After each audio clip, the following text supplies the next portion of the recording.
What's up guys, I'm Tony Wodarck. I'm a wedding photographer out of Southern California, and today I'm stuck inside just like a lot of you guys during this quarantine.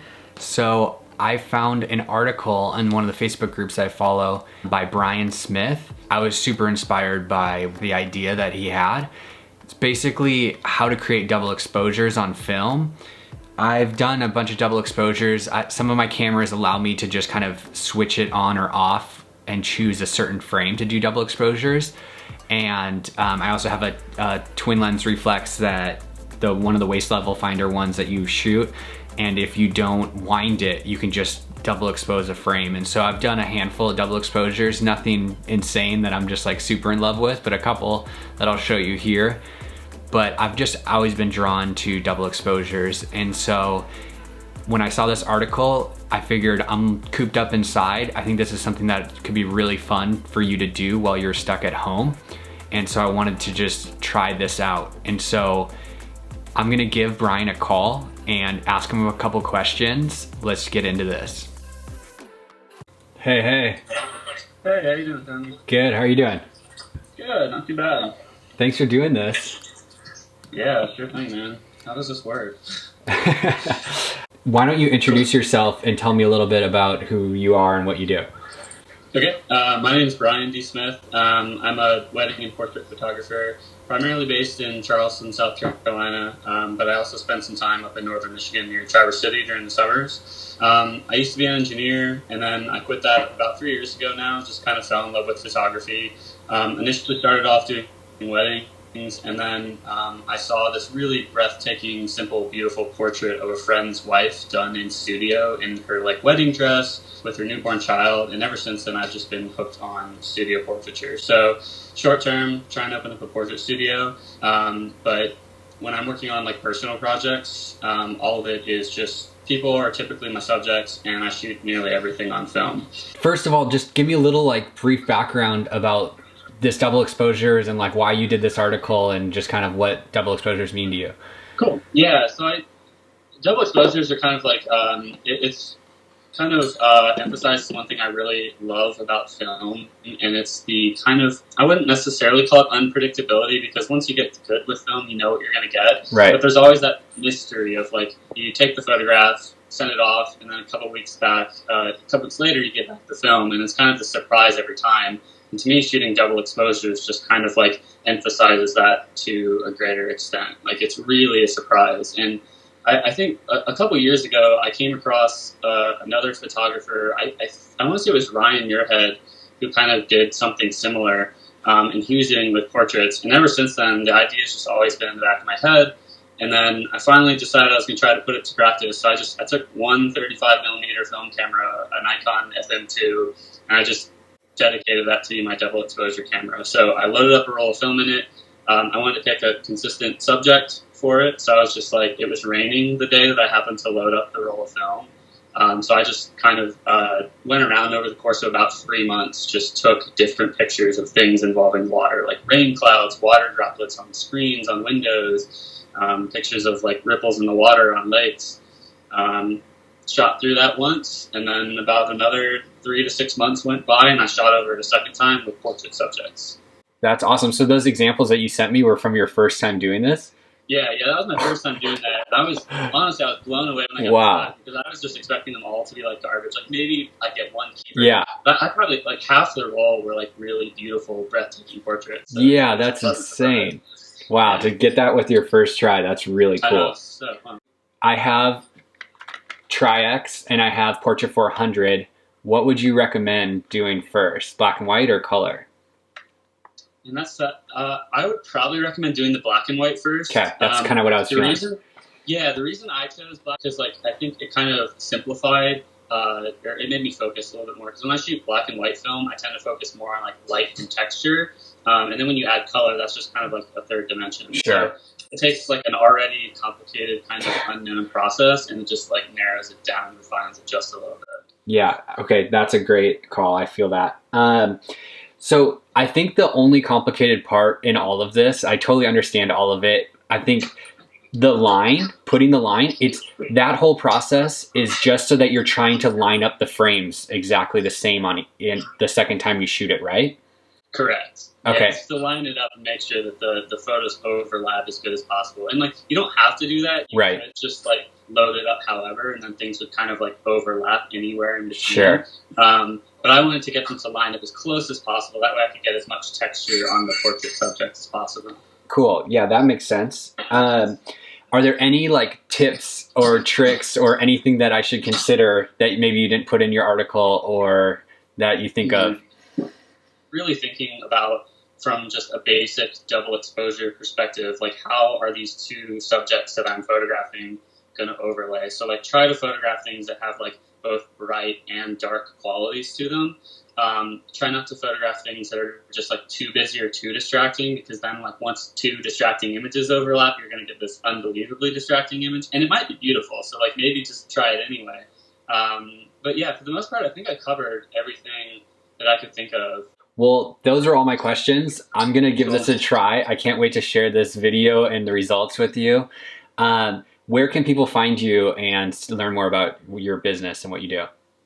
Yeah, you can find my website is briandsmithphotography.com, and then Instagram handle is also Brian D. Smith Photography. That's where I put most of my wedding and portrait work. And then I also have my alias, the Smith Brian, on Instagram as well. And that's kind of where I post a lot of my more like messing around film work, like more fashion driven stuff, more of like my kind of experimental. Like I'm about to post like my first time shooting 4x5 film, which is super exciting. Sick. Yeah, that's awesome.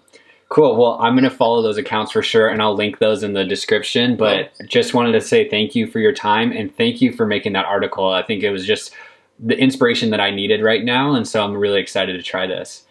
Perfect. Yeah, I'm always happy to help out, especially in times when everyone's cooped up, because like I know how that gets to me. So for sure. Help other people out for sure. Cool. Well, thank you, and have a great rest of your day. All right, sounds good. Take it easy. All right, bye. All right, bye. I'm gonna link this article below so you guys can read through this on your own. Brian did an amazing job at taking great photos and really explaining every step of the process.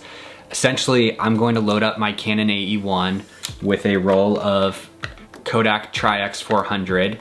Instead of metering it at 400, I'm gonna meter it at 800, and I'm gonna shoot the entire roll. The first roll that I shoot is all gonna be textures, so just kind of things that don't really have, just kind of abstract shots that just have textures and a lot of highlights and contrast. Then I'm going to reload the roll and shoot portraits of my family, overlaying all of those textures that I shot. I have no idea how it's gonna turn out. Hopefully it turns out somewhat okay for you guys to enjoy. You guys will see it already, so yeah, we'll find out together. But that's about it. So the only things to think about are getting a film that has a good dynamic range. Like this has a lot of good latitude. Another thing to consider is just whether you want to do color or black and white. You have to shoot this metered at 800 because you want to underexpose it, because you're going to essentially expose this film twice. That's what a double exposure is. You're exposing the same frame twice. And so you want to underexpose it the first time, and then the second time we'll bring it up to a normal exposure. So I'm going to meter Tri-X 400 at 800. My brain just like stopped. I'm gonna meter at 800 and I'm gonna shoot the whole roll twice.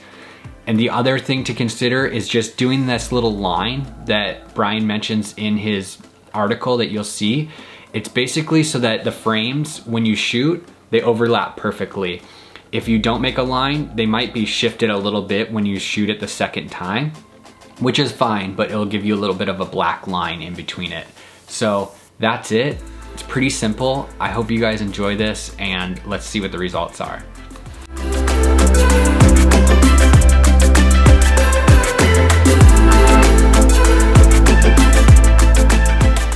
Real quick, I just kind of wanted to talk about what I did wrong with this first roll and what I tried to improve with the second roll.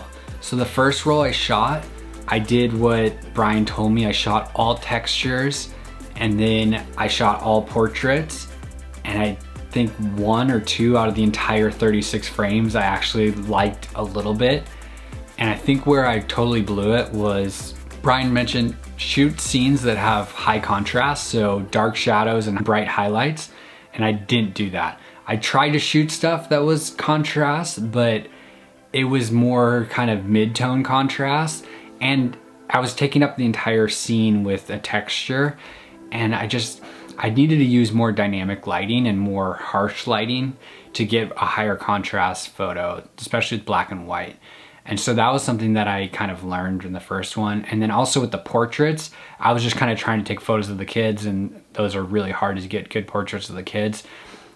I think where Brian's photos are incredible was he shot really beautiful, really detailed macro, high contrast textures. And then he shot really beautiful studio portraits. And the studio was a white backdrop or a black backdrop. And so it didn't interfere with the textures. It just took those textures and kind of made that the background or the foreground or whatever. And so his photos turned out incredible. Mine were like the worst example of trying to do that ever. And so I did another roll, hoping these turned out better. I haven't even seen them yet, but that was just kind of what I learned from that first roll and what I tried to take into the second roll. I didn't, again, do what Brian did. I didn't do these incredible texture photos and then studio photos. I did more high contrast texture and portraits, and then mashed up more portraits with bright backgrounds like the sky usually. And so I just try to take out a lot of that nuance so that it could make a simpler subject. So we'll see how they turned out. Thanks.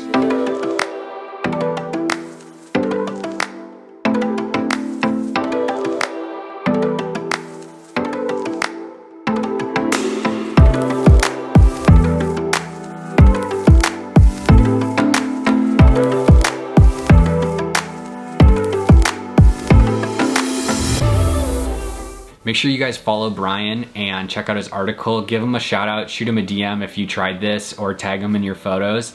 I'm sure he'd love to see your work. And just a huge shout out and thanks to him and his time for just jumping on this video. I hope you guys enjoyed this. If you liked this, please like this video. Drop a comment below. If you guys try this, tag me, tag Brian. I would love to see your photos as well. So appreciate it, guys. Enjoy the rest of your day and good luck. Stay safe out there.